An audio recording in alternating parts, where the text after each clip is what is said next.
Gold, trusted gold buyers. మీరు తాకట్టు పెట్టిన బంగారాన్ని విడిపించి ఈ రోజు ఉన్న మార్కెట్ ధరకు కొనబడను.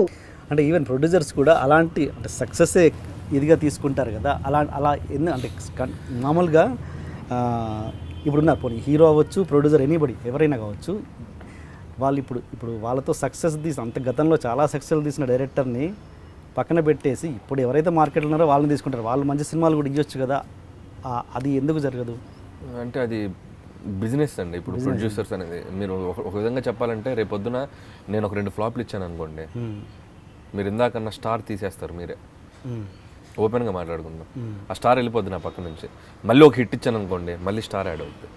ఈ క్లారిటీ మనకు ఉండాలి. సో నేను అందుకే నన్ను చాలామంది పెద్ద డైరెక్టర్ అయిపోయారు ఎవరెవరో చాలామంది సినిమా రిలీజ్ అయ్యాకంటే నేను నా గ్రౌండ్ మీద ఉన్నాను. ఐ నో ఇక్కడ ఎప్పుడైనా సిచ్యువేషన్ అనేది ఎలాగైనా మారచ్చు. మనం చేయాల్సింది హార్డ్ వర్క్, మనల్ని మనం నమ్ముకొని పని చేసుకుంటూ వెళ్ళటమే. అదొకటే బిలీవ్ చేశాను నేను. నాకు పెద్ద సినిమా వచ్చినా ఇంతే ఎఫర్ట్ పెడతాను, నాకు చిన్న సినిమా వచ్చినా ఇంతే ఎఫర్ట్ పెడతాను, అంతే ఎఫర్ట్తో పని చేస్తాను నేను. ఇకపోతే ప్రొడ్యూసర్స్ అంటారా, వాళ్ళు ఒక ప్రాజెక్ట్ తీసేది ₹1 మిగలటానికి. ఆ రూపాయి మిగలటానికి ఎలాంటి కాంబినేషన్స్ ఉంటే మార్కెట్లో ఆ ప్రొడక్ట్ అమ్ముడుపోద్ది అనేది లెక్కేసుకుంటారు ఫస్ట్ ఆఫ్ ఆల్. సో కొంతమంది ప్రొడ్యూసర్స్ మాత్రం స్క్రిప్ట్ని నమ్మి అతనికి ఫ్లాప్లు ఉన్నా కూడా డైరెక్టర్ని ఎంకరేజ్ చేసిన సందర్భాలు బోల్డ్ ఉన్నాయి. అలా చేసే వాళ్ళు కూడా ఉన్నారు. సో దానికి ధైర్యం ఉండాలి, దానికి ఒక ప్రాపర్ ప్రొడక్షన్ హౌస్ ఉండాలి. ఒక ప్రాపర్ ప్రొడక్షన్ హౌస్ ఉంటే అంటే ఈ సినిమా కొంచెం అటు ఇటు అయినా ఈ బ్యానర్ తట్టుకోగలదు అనుకున్నప్పుడు they can do experiments. So అలా చాలా సందర్భాలు ప్రూవ్ చేసిన వాళ్ళు కూడా ఉన్నారు. సో కాబట్టి సిచ్యువేషన్ బట్టి మారుతూ ఉంటుంది. అంటే ఓకే, ఇప్పుడు మీరు వరుసగా అనిల్ రావిపూడి వరుసగా సక్సెస్లు ఇచ్చాడు, బట్ కమర్షియల్గా అంత పెద్ద సక్సెస్లు ఇచ్చాక కూడా నెక్స్ట్ లెవెల్కి వెళ్ళలేకపోతున్నాడు అనిల్ రావిపూడి. ఎందుకంటే next level means next star రేంజ్కి heroes, I'm talking about the heroes. ఏంటి రీజన్? సో నాకు తెలియదండి. ఫస్ట్ ఆఫ్ ఆల్ ఈ క్వశ్చన్కి నా దగ్గర ఆన్సర్ లేదు. ఎందుకంటే నేను చేసిన ప్రతి హీరోతో ఆ హీరోకి ఏ స్ట్రెంగ్త్ ఉందో ఆ స్ట్రెంగ్త్ కంటే ఎక్కువ యూజ్ చేసుకొని నేను దాంట్లో కంప్లీట్ 100% న్యాయం పెట్టి చేశా. నేను వెయిట్ చేస్తున్నా. అంటే అది రాకపోవడానికి వాళ్ళకున్న ప్రాబ్లమ్స్ చాలా ఉండిండొచ్చు.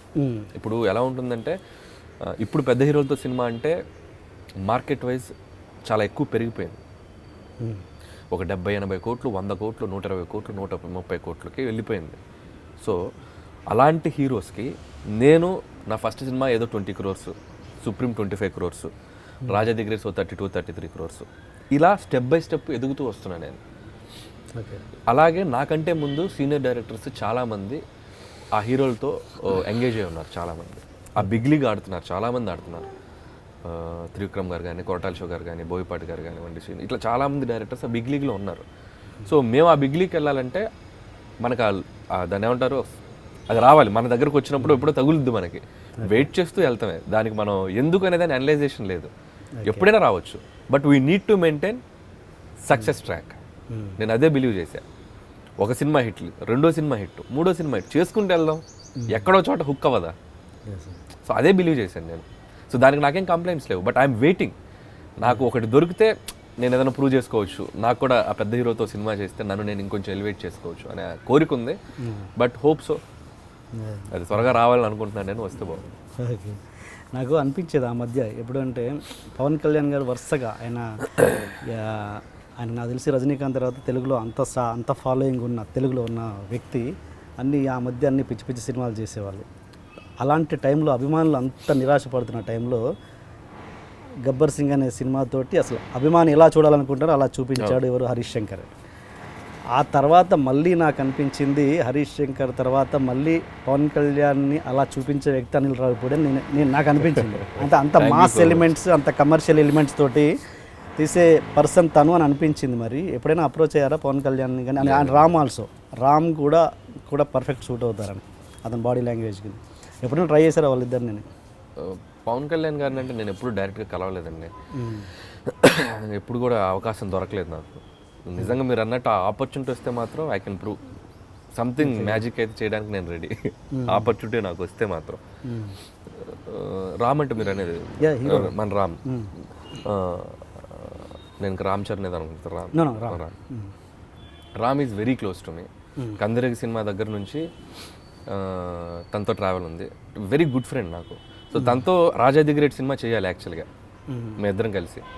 So Raja the great first version కథ వేరు, ఇప్పుడు మీరు చూసిన కథ వేరు, మేము ఫస్ట్ వెర్షన్ చేసిన కథ వేరు. అది ఒక లవ్ స్టోరీ. దీంట్లో ఏంటి, ఒక అమ్మాయిని కాపాడే ఒక విజువల్లీ ఛాలెంజ్డ్ అబ్బాయి ఇల్లు ఒక అమ్మాయిని కాపాడటం అనేది కథ. అది యాక్చువల్గా లవ్ స్టోరీ. అది ఒక హిందీ సినిమాలాగా స్టార్ట్ అయ్యి ఒక డార్జిలింగ్లో స్టార్ట్ అయ్యి అందులో కూడా విజువల్లీ ఛాలెంజ్డ్ ఒక అమ్మాయితో లవ్ స్టోరీ. ఆ లవ్లో పడ్డాక అమ్మాయికి ఒక ప్రాబ్లం వస్తే ఆ లవర్ని కాపాడుకోవడానికి ఇతను ఎలా ఫైట్ చేశాడు అనేది సెకండ్ హాఫ్. అది చేశాక కొన్ని టెక్నికల్ ఇష్యూస్ వల్ల ఆ ప్రాజెక్ట్ సెట్ కాల. సో అప్పుడు ఏదో చిన్న ప్రొడక్షన్ దీంట్లో వాళ్ళు చేయాలా వీళ్ళు చేయాలని ఒక చిన్న దీంట్లో ఒక కన్ఫ్యూజన్లో పడి ఆ సెట్ అయ్యే ప్రాసెస్లో హైపర్ రిలీజ్ అయింది రామ్కి. ఓకే, ఆయనకి హైపర్ రిలీజ్ అయ్యాక మళ్ళీ back to back commercial film, action film చేయడానికి ఆయన కొంచెం ఆలోచించాడు. అనిల్ మనం తర్వాత చేద్దామా బ్యాక్ టు బ్యాక్ అంటే ఇట్స్ ఓకే అండి, నో ప్రాబ్లం అని చెప్పి ఇద్దరం ఒక హెల్దీగానే అనుకొని పక్కకు వచ్చాం. సో సెట్ అవ్వాల్సిన సినిమా అదే యాక్చువల్గా, అక్కడ బ్రేక్ అయింది. సో మళ్ళీ చూడాలి ఎప్పుడు సెట్ అవుద్ది ఇంకో ప్రాజెక్ట్. ఆ సినిమా తర్వాత ఫీల్ అయ్యాడా రిజల్ట్ని బట్టో లేకపోతే? లేదు, తనకు తెలుసు ఎలాగున్నా ప్రాజెక్ట్ ఆడుద్దని తనకు తెలుసు. కాకపోతే తను పర్సనల్గా మళ్ళీ నేను యాక్షన్ చేస్తే ఆడియన్స్కి back to back commercial films, action film చేయడం ఎందుకు, నన్ను వేరేలాగా చేద్దాం అని చెప్పి అనుకున్నారు ఆయన. సో ఆ ప్రాసెస్లో తను బయటకు వెళ్ళారు తప్ప. సో దానికి తనే లేదు, చాలా హ్యాపీ ఫీల్ అయ్యారు. రిలీజ్ అయ్యాక ఫోన్ చేసి మాట్లాడారు రవికిషోర్ గారు కానీ రామ్ కానీ, చాలా బాగా మాట్లాడారు.